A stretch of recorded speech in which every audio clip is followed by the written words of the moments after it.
क्या PRAN number generate हो गया है तो उनकी सैलरी आ सकती है? तो नहीं। इसका जवाब है दोस्तों कि नहीं। हेलो दोस्तों, मैं Gajendra Gupta take creator channel में आप सभी का स्वागत करता हूं। दोस्तों, आज हम लोग जानने वाले हैं कि जितने हमारे विशिष्ट शिक्षक हैं वो अपना एनपीएस अकाउंट ओपन करा चुके हैं और उनका प्रान नंबर जनरेट भी हो चुका है। तो अब आगे उनको क्या करना है? क्या प्रान नंबर जनरेट हो गया है तो उनकी सैलरी आ सकती है? तो नहीं। इसका जवाब है दोस्तों कि नहीं, अभी आपका सैलरी अभी आपको नहीं मिलने वाला है, क्योंकि उससे पहले और भी कुछ प्रोसेस होता है, उसको क्लियर करना होगा। जैसे कि ये एचआरएम्स फॉर्म है। एचआरएम्स फॉर्म को आपको, ये 2 पेजों का एचआरएम्स फॉर्म है, इसको फिलअप करके बीआरसी में जमा करना होगा, क्योंकि इसी के माध्यम से ही आपका जो भी सर्विस का होगा वो उसका यूजर आईडी पासवर्ड बनेगा। एचआरएम्स पोर्टल पे आपकी एंट्री होगी और एचआरएम्स के माध्यम से ही आपकी सैलरी दी जाती है, या आपको छुट्टी बैलेंस करना होगा, या संपत्ति ब्यौरा या सैलरी स्लिप डाउनलोड कर सकते हैं। बहुत सारे बेनिफिट्स है चैनल पे, उसके आगे विजिट करके प्लेलिस्ट में देख लेंगे आप। तो आज मैं बताने वाला हूं कि एचआरएम्स फॉर्म ये फिजिकली तौर पे कैसे फिलअप करेंगे, ताकि बहुत सारे लोग गलती कर देते हैं इसमें, जिसके कारण फिर छट जाता है उनका फॉर्म। तो इस वीडियो को ध्यान से देखें और ये पूरा देखें, और यदि आप हमारे चैनल पे नए हैं तो चैनल को सब्सक्राइब करें, वीडियो को लाइक करें। तो मैं अब चलता हूं कि ये फॉर्म कैसे फिलअप करेंगे। चलिए स्क्रीन पे देखिए कि कैसे एक एक करके स्टेप बाय स्टेप फॉर्म को फिलअप करते जा रहे हैं, और वैसे ही सेम टू सेम आपको भी करना है। तो जैसा कि देख रहे हैं दोस्तों, मैंने फॉर्म को ओपन कर रखा है। ये 2 पेजों का फॉर्म है, मैं स्टेप बाय स्टेप आपको बता रहा हूँ। तो प्रीफिक्स में मिस्टर या मिसेज जो भी आपका, कुमारी या कुमार जो भी है, वो आप यहाँ पे प्रीफिक्स में डालेंगे। फर्स्ट नेम में दोस्तों आप यहाँ पे अपना फर्स्ट नेम डालेंगे। यदि आपका मिडिल नेम है तो मिडिल नेम डालेंगे। लास्ट नेम होगा तो गुप्ता। यदि आपका मिडिल नेम नहीं है, जैसे 2 अक्षरों का ही नाम है, केवल 2 शब्दों का नाम है, तो यहाँ पे फर्स्ट नेम में अपना फर्स्ट नेम और लास्ट नेम में लास्ट नेम डालेंगे। फिर यहाँ पे जेंडर जो भी आपका मेल फीमेल है वो डालेंगे। डेट ऑफ बर्थ डालेंगे। आपका यहाँ से हाइट अपना सेंटीमीटर फीट इंच में डाल सकते हैं। यहाँ पे अपना फादर्स नेम डाल सकते हैं, मदर्स नेम डाल सकते हैं, आइडेंटिफिकेशन मार्क्स यहाँ पे डाल सकते हैं। आइडेंटिफिकेशन मार्क्स यहाँ पे डाल सकते हैं, जैसे जो भी आपका तिल है, मोल है या कट का निशान है, जैसा फॉर्म फिलअप करते वक्त आप दिए होंगे तो यहाँ पे डाल सकते हैं। मैरिटल स्टेटस डाल सकते हैं दोस्तों। यदि आप मैरिड है तो यस डालेंगे, और मैरिड है यदि आप लड़का है तो अपने वाइफ का नाम डालेंगे, और यदि आप लेडीज है तो अपने हस्बैंड का नाम यहाँ पे डालिएगा। यदि मैरिटल स्टेटस नो है तो फिर इसमें फिलअप करने की जरूरत नहीं है। डिसेबिलिटी डिटेल्स में यदि है तो यस कीजिएगा, नो है तो नो, और यहाँ पे कितना यदि है तो कितना परसेंटेज है वो, और टाइप उस यहाँ पे फिलअप करना है। पर्सनल डिटेल में दोस्तों यहाँ पे blood group, email ID, mobile number, आप यहाँ पे नेशनलिटी इंडियन हो जाएगा। पैन नंबर आपका जो भी पैन कार्ड नंबर होगा यहाँ पे फिलअप करेंगे।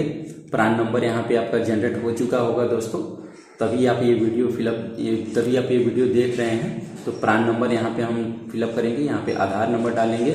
सोशल कैटेगरी मीन्स ये होता है कि आप ABC जनरल जो भी है वो आप यहाँ पे फिलअप करेंगे।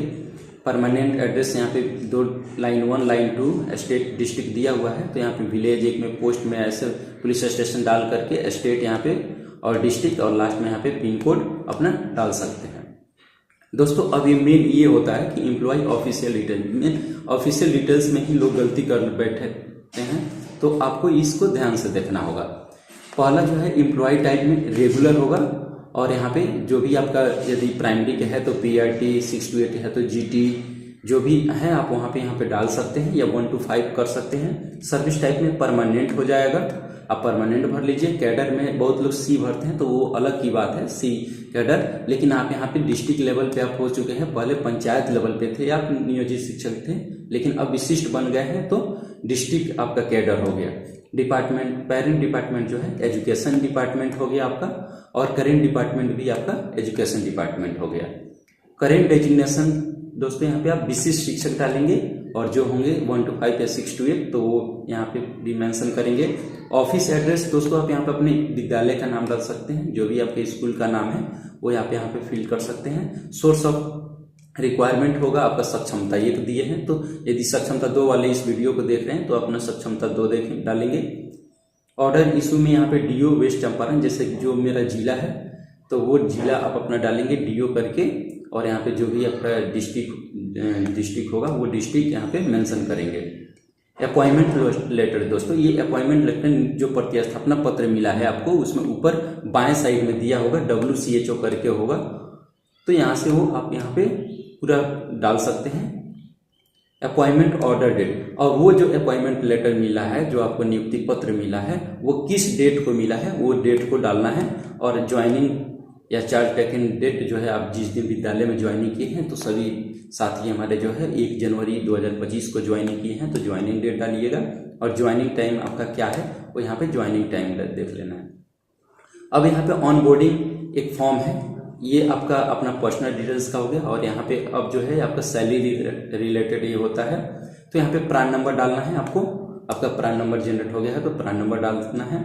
और यहाँ से ये पूछा जा रहा है कि आपको गवर्नमेंट क्वार्टर इशू हुआ है या नहीं हुआ है, तो जनरली सभी टीचर्स को तो इशू नहीं होता है, तो यहाँ पे नो पे ही टिक मारेंगे। और यदि यस होगा तो ही जाकर के यहाँ पे ग्रुप फिलअप करेंगे, अदरवाइज नो होगा। एनुअल इंक्रीमेंट डेट क्या है दोस्तों, यदि आप जनवरी में ज्वाइनिंग लिए हैं तो जनवरी में ही होगा। जनवरी से जून तक जितनी भी ज्वाइनिंग होती है वो जनवरी में आता है, जुलाई से लेकर के दिसंबर तक जितनी भी होती है वो जुलाई में आता है, तो यहाँ पे जनवरी आप फिलअप करेंगे। अब यहाँ से कह रहा है एड्रेस में, यदि आपका जो परमानेंट एड्रेस जो ऊपर डाले हुए हैं, तो वहीं यदि सेम एड्रेस परमानेंट एड्रेस में जो है आपका करेंट एड्रेस है, तो यहाँ पे यस पे क्लिक करेंगे, यस पे क्लिक कर देंगे। यदि नहीं है तो आप यहाँ पे लाइन, यदि आप किसी दूसरे स्टेट से हैं या दूसरे जिला से हैं, आप आकर के यहाँ पे रहते हैं, तो करेंट एड्रेस यदि आपका कुछ और है तो यहाँ पे फिलअप कर लेंगे। फैमिली मेंबर्स डिटेल्स सब यहाँ पे आपको फिलअप करना है। यदि आप अपने स्पाउस डिटेल्स भर सकते हैं या आप अपने लड़के का डिटेल्स भर सकते हैं। तो रिलेशनशिप जो है, आप जो जिनका डिटेल्स भरना चाहते हैं उनके साथ आपका क्या रिलेशन है, तो वो रिलेशन डालेंगे, उनका नाम डालेंगे, वो जेंडर डालेंगे, डेट ऑफ बर्थ उनका डालेंगे और मैरिटल स्टेटस उनका डालेंगे कि यस है या नो है। फिर वो फिजिकल डिसेबिलिटी उनका डालना है, यस है या नो है, तो वो डाल देना है। फिर यदि फिजिकल डिसेबिलिटी है तो परसेंटेज उनका डालना है, कितना परसेंटेज है। फिर वो जिनका डाले हुए हैं अब फैमिली मेंबर में, वो डिपेंडेंट है या नहीं, डिपेंडेंट मीन्स वो खुद से इनकम करते हैं या नहीं, तो यह इनकम का स्रोत क्या है उनका। यदि आप यहाँ पे यस पे फिलअप करते हैं तो उनको दिखाना होगा कि कितना आपका इनकम है। मैंने 3 लाख डाला हुआ है क्योंकि 3 लाख इनकम है एनुअल। और यदि डिपेंडेंट नो है तो यहाँ पे नो पे क्लिक करेंगे। फिर जो है वो एम्प्लॉयमेंट है, यदि कोई सरकारी जॉब में है तो यहाँ पे एम्प्लॉयड डालेंगे, अदरवाइज नो पे टिक करेंगे। नॉमिनी, यदि उनको नॉमिनी भी आप बनाना चाहते हैं तो यस पे, अदरवाइज नो पे। ग्रेजुएटी जो है 100% देना चाहते हैं या PF का अमाउंट जो है कितना देना चाहते हो वो यहाँ पे फिलअप करेंगे। जैसे कि आपने प्रान नंबर खुलवाया होगा तो उसमें नॉमिनी का एक परसेंटेज पूछा जाता होगा। जैसे यदि आपके 3 बच्चे हैं तो सबको जो है 30-30-40 दे देते हैं, या 2 बच्चे हैं तो 50-50% डिवाइड कर देते हैं। लेकिन यहाँ पे वही पूछा जा रहा है कि आप कितने % दे रहे हैं इनको, तो हमने 100% कर दिया है। फिर यहाँ से आपको बैंक डिटेल सही से भर लेना है, बैंक का नाम भर लेना है, ब्रांच का नाम भरना है, IFSC कोड आपको डाल लेना है और यहाँ पे अकाउंट नंबर डाल लेना है आपको। फिर ये जो है आपको ये ऑफिस यूज के लिए है दोस्तों, यहाँ पे आपको फिलअप कुछ नहीं करना है, ये ऑफिस यूज के लिए है। आपको इतना ही फॉर्म जो है पूरा सही तरीके से फिलअप कर लेना है और यहाँ पे लास्ट में साइन अपना करके ये BRC में इस फॉर्म को आप जमा कर सकते हैं। तो देखा दोस्तों आपने HRM फॉर्म को कैसे फिलअप करते हैं, तो इस फॉर्म को फिलअप कीजिए और अपने BRC में जमा कीजिए ताकि आपकी भी सैलरी जल्द से जल्द आ सके। तो इसी वीडियो के साथ मैं आपके साथ विदा लेता हूँ। टेक केयर, बाय बाय दोस्तों, थैंक्स फॉर